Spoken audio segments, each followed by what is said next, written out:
Welcome to another Good Dads podcast. I am Jay Fotsch alongside Dr. Jennifer Baker, the president and founder of Good Dads. And we are introducing another guest to our podcast this year in 2025. Well, and I guess he's going to be more than a guest, but we want people to meet him because he's going to be on all of the Difference a Dad Makes podcasts. Excited about it. You're going to be hanging out with him a lot. Yeah. So today you're a guest. And next time I see you, you're going to be a host. On the payroll. Come January. Oh, yeah. Wait a minute, he's on the payroll? He's on the same payroll you're on. Yeah. Oh, sweet. It's a good gig, right? Man. Yeah. Yeah. Paying for a lot of bills, then. Yeah. Goodwill. Yeah. Well, we would like you to tell people a little bit about yourself, what you do, your life as a dad, etc. Yeah. Well, my name is Brian Mattson. I am currently the lead pastor of the downtown church. I became a pastor about a year and a half ago and became the lead pastor at this church just 6 months ago. And I'm really enjoying it.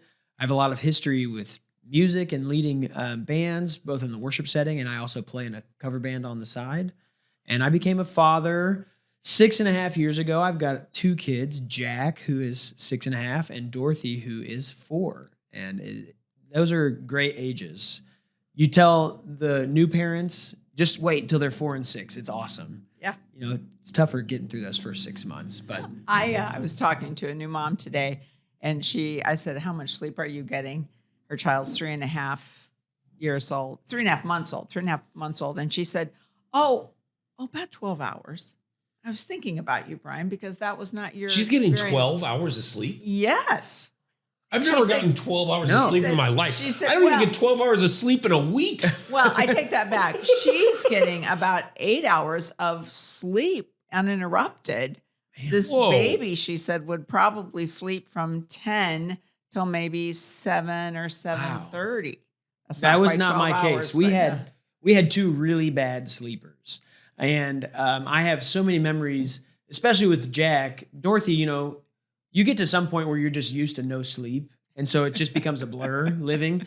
But I have so many memories of being with Jack where I just tried to give my wife some quiet time because, you know, she was nursing and it's being a new mom over those first 6 months is tough anyway. So I'm trying to help out as much as I can. And I'm just falling asleep with like a little receiving blanket over like a shoulder and a hip with no shirt on and a fan's on. And I'm just rocking his little rock and play thing, trying to hopefully that he's quiet and I can get some sleep, and then I would fall asleep and then he'd wake up crying. And I thought nothing can be worse than a worse sleeper than Jack, except then Dorothy came along and I was like, oh yeah. So you got 12 hours of sleep in the first month. Yeah. Maybe. Year and a half, I'm going on 60. But you know what? It's all worth it. Yeah, that's awesome, man. I'm in a sweet spot right now. Everyone says, oh man, you got some great ages, and I love it. Yeah. That's great. Yeah. So we're going to be talking to you about the difference a dad makes. So how can we, I know that sounds pretty very simple, but how can we start with that, and kind of what does that mean to both? And I'll have both of you guys answer this.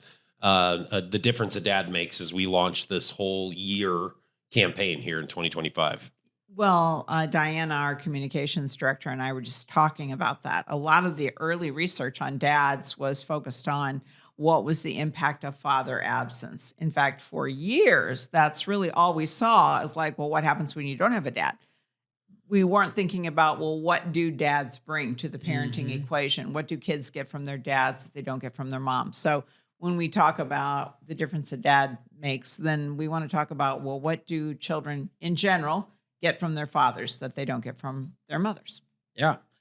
You know, I can say that Dr. Baker showed me some statistics a couple of years ago about all the difference actually having a dad involved in kids' lives. And I was shocked at what the differences were, that someone's actually done this research and figured that out. And it's mind-blowing how much a difference a dad and having both parents involved makes, rather than, you know, we see it a lot in everywhere. It's not just like in our community, it's in every community where 2 parents is better than 1. And having a dad along for that ride is amazingly important to the development of those kids. Yeah, and I always like to put this whenever we talk about this, I always put this disclaimer out there. It's not that anyone is shaming any one parent households by no means, but it just there's a lot of statistics that shows how much it helps. And I know you were talking a little bit about it, Brian, about how much that you could let your wife sleep in the beginning because she just needed that. So right there's a very simple one.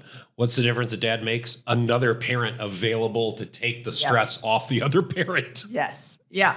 And I would say then moms do better. They're less depressed because they have more help and, they're sleeping a little bit more, all of that. So that's a big difference right there. Yeah. When mom is doing better, baby's doing better. Yeah, I was going to say, I mean, it's not just the kids that you're improving by having dad around. It's the other partner as well.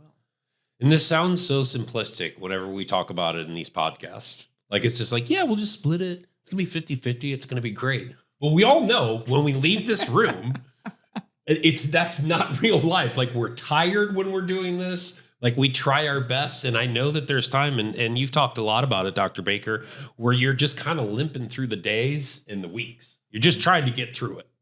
Yeah. And so it's helpful to have somebody else limping with you. Now, moms can make up for that and there might be a stepfather, there might be a grandparent, who kind of fills in that capacity. There might be somebody else who can kind of be a male role model or a friend who is helpful in some of those things. But, there's nothing quite like having someone living with you who loves that child as much as you do that can really help with all of that. This Good Dads podcast is brought to you in part by our generous supporters. This week, we'd like to thank the following: Table Rock Shores, ESC Consulting, Dr. and Mrs. Benji and Lori Lambert, Springfield Sign, Mr. and Mrs. Randy and Cindy McGinnis, Concepts by Design. Thank you to all of our sponsors. Visit our website at gooddads.com to learn how to contribute to the Good Dads mission. So what are some other examples of a difference a dad makes as we move forward with this? Well, I'm thinking about when you have teenagers. I would rather not think about it. So you two are going to have to think about when you were teenagers. And occasionally, kids get a little mouthy. And I mean, sometimes the person they get mouthy with most is their mom. So what difference do you think a dad makes then when there's a dad at home with all that going on? Yeah. I mean, especially... And it's not necessarily a discipline thing. It's just like a little more of a stability thing to me. It's like, I remember how sometimes I'm like, how did all of my high school friends survive? All the stupid stuff we do. And then we get mouthy because we get in trouble for it. Like having dads around is like, all right, maybe I don't want to say some of those things because there's someone else that can, mouth back at me. Or there's something about like having to report to someone, even if it's like a grandfather or a dad, like any kind of older, wiser male figure, like reporting to them what you did. Yeah. Like being accountable and having to tell someone what you did. It's like, man, I do not want to tell my grandpa that I did this. I don't want to tell my dad, but I don't want to tell any. Stupid thing. Well, I mean, I'm just going to say as a mom, we tend to be more protective. We want to rescue children more from their poor decisions. And dads tend to give kids more of an opportunity to risk and learn from their consequences of their choices. So I can remember when our son was 16 and he wanted to drive in the snow and to go over to see his friend. And my husband said, I was like, no, he doesn't need to go. And his dad said, oh, let's let him. So of course he did drive. And then maybe a couple hours later, he came home and he came down the stairs. We were watching television. And he's like, Dad, I got a problem. Well, the car was in the ditch. I would have been really angry and frustrated because, now I had to get the kid out of the ditch when I thought it wasn't a good idea to go. But my husband looked at him and he said, you don't expect me to get up off the couch here and go get you out of that ditch, do you? He said, don't you have some friends? And as a matter of fact, he did, and they got the car out of the ditch. And I was like, what just happened here? Oh my gosh. So I think dads can do that because maybe they've done stupid stuff themselves. I would say that's 100%. It's shocking how similar of a story I have to that. I asked my parents if I could go take my car. I was 16 and we were going to go, be silly high schoolers at this neighborhood on the southwest side of town. And my mom was like, I don't think you should go. And that was it. You shouldn't go. And my dad was like, listen, just use your brains. Don't be an idiot out there. He's like, I don't think you should do this because you're 16. It's nighttime. You're going to do stuff that, we don't even know what you're doing. We don't know if there's going to be parents around, yada, yada, yada. I was like, Dad, we're not going to do anything. Well, he's like, just be careful. Be smart. I literally was driving kids around the neighborhood. A kid got out of my car. I didn't know he left the door open. I backed up with the door open into a brick mailbox. And it creased my door. I had to, the rest of us, they were like, call your dad. I was like, I can't call my dad. And so then 6 of us are trying to shut this door. And we finally got it latched. And I just immediately left the evening and went home and had to just crawl back to Dad. Dad, And I'm sure he did something stupid like that when he was a kid too. Yeah, well, you can see why dads can be really helpful at a moment, because I'm just speaking as a mom, is sometimes we can get a little unhinged. No, I would never say that. No, I wouldn't either. It would be wise if you didn't. Yeah, that's exactly. We've learned. Thank you. Yeah. And then, just with kids and their activities, it's just helpful to have another person. Yeah. Amen. So what if there isn't a dad, though? Or what if you didn't have a dad? What about mentors and role models? What do you think about that? Well, I would say they're so key because to me, I remember one of the first mentors I had, because it's important to me to have somebody outside of maybe even your family, because sometimes that conversation just becomes more natural. You're more likely to say things that are actually on your heart and mind because you don't feel like you're going to be judged or said, not necessarily shamed, but, mom and dad know everything. And this person might be a listener. And I remember I was 13 or 14 and I was the senior patrol leader for my scout troop. And we had a meeting with the scout leader. He's a great guy. His name was Sid and he's passed away since. But I remember it was the first time I ever remember having a conversation with somebody who is older than me that valued my opinions and thoughts. And he treated me not like a teacher. It was like hey, I'm listening and we're going to come up with the solution or some plans together. And it stuck with me like, wow, I feel like this guy's actually listening to me and helping me understand. And he was helping me solve the problems by using my own words and kind of helping me think about stuff. Letting you lead a little bit. Yeah, it gave me that freedom and authority to be like, hey, this is your troop too, Sure. And it was that's always stuck with me, that I was treated as a co-equal almost. Yeah. I can remember when our son would go visit my parents in Missouri, and they were on a farm. And so my dad would let our son do all kinds of things. And even, I think he did something to the wagon hitch or whatever. And Dad's like, oh, that happens. I'm like, who is this person? Because, when we did certain things, there wasn't that sort of laid back reaction. Grandkids are different. Yeah. But when he came home, I can remember, and Andrew was probably 13, 14 at the time. He had a lot more confidence about fixing things. Let me see if I can fix that. Let's do that. It was just, he had a very good influence on him because he took time with him. He let him make mistakes. He acted like something. So It sounds like this guy that you're talking about. For sure, because there were times, I was 13, 14 thinking I knew something and I would make a plan and then it would fail spectacularly at a meeting or at a camp out. And he's like, well, let's rethink that. Maybe there's a better way forward for this. Maybe we shouldn't just try to have a bunch of 13-year-olds cooking pancakes because we don't even know what we're doing. We need a foreman. We need a pancake foreman. I love pancakes, though. Okay, well, you guys can try this. It's almost like teaching, a very special way of teaching. Because, you can learn things different ways as we talk about, whether that's just leading by example or being very calm and letting kids make mistakes or yelling at them while they're doing it. Yeah. Or doing it wrong. That is a form of somewhat teaching. But I think it's how.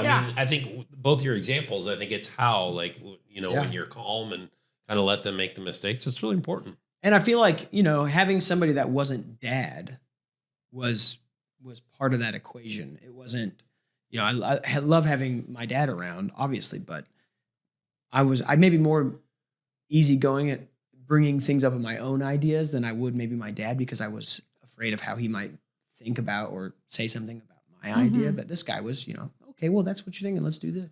So here's a question for both of you, and I don't want to get down the path of social media, but it's kind of a social media question. How important, because we can get a lot of answers on social media, and we can do this thing where we Google it instead of, you know, like my generations or generations before, where we had to ask someone. How important is that to still ask someone and have that human interaction? Because I think a lot of times, you know, as a dad, you want to help a kid and they're like, yeah, I'll just look it up. Yeah.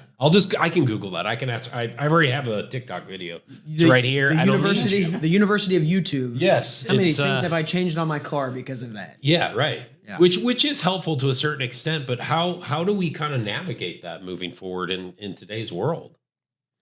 I think having a guide in person is pretty darn helpful, because it's one thing to see it on your phone or on a computer. It's another thing to actually like 3D get in there with somebody. Hands on. Yeah. Sure. Yeah. You know, get in there and tinker or whatever it is I'm doing. You know, having a person that I can interact with, you know, going back and forth and trying to figure these things out. A real life experience. Yeah. Sure. Well, and you two have both done home improvement projects. How often does that go according to plan? Oh, maybe once every million. Yeah. Yeah. And so, boy, your average is a lot better than mine. It always takes longer, costs more money, is more complicated than you think it's going to be. But that's why it's wonderful to get information, but that doesn't always work. So if you've got a guide there, and I think that's like life. I mean, you can get information. There's nothing wrong with getting information on the web, and some of it's even reliable.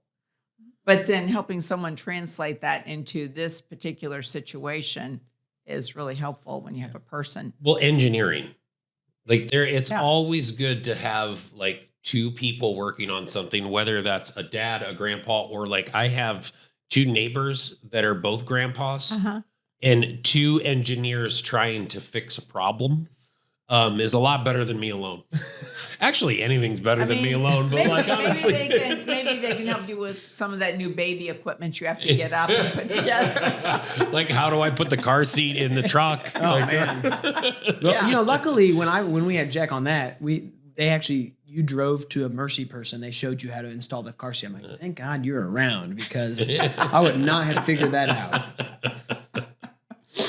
So the real life experiences on a difference a dad makes, how important that is than just having that virtual experience.